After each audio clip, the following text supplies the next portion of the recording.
Nairobi tunaendelea mzuri, lakini haiendi mzuri. Juzi umeona watu 42 hapa Kwale ati wametupwa hapo. Kienda kusikiza, nasikia watu wengine wanakuja na story ati ni kitu ilikuwa ina happen kutoka 2022 mpaka ukiongea watu wanasema unakosea. Tukisema watu wengine wamelala kazini, unasema unaabua unakosea. But shida moja ni administrative boundaries ya Nairobi County. A constituency should have a sub county mwenye ni DCC. Saa hii DCC wa Embakasi Central ako na constituency ngapi? 4. Ako na constituency 4.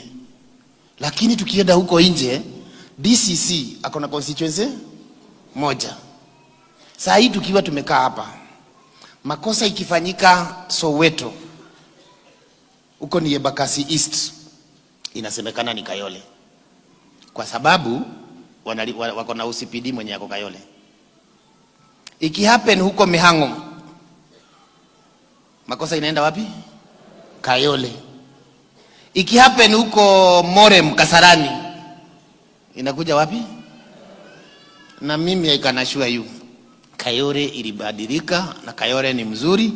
Na hii maneno yote isipokuwa ni hawa watu wa media wenye wanakatanga kuangalia na kufuata hiyo story imetoka wapi, ama pia hawajui boundaries mahali ziko.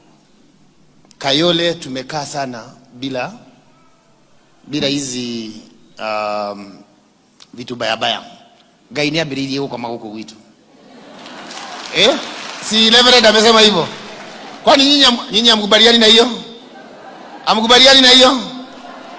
So Your Excellency, hiyo maneno ya administrative boundaries sana ya administration na ya polisi tuagaririwe sana, because hiyo ndio inafanya maneno mengine ina happen na hata watu hawajui.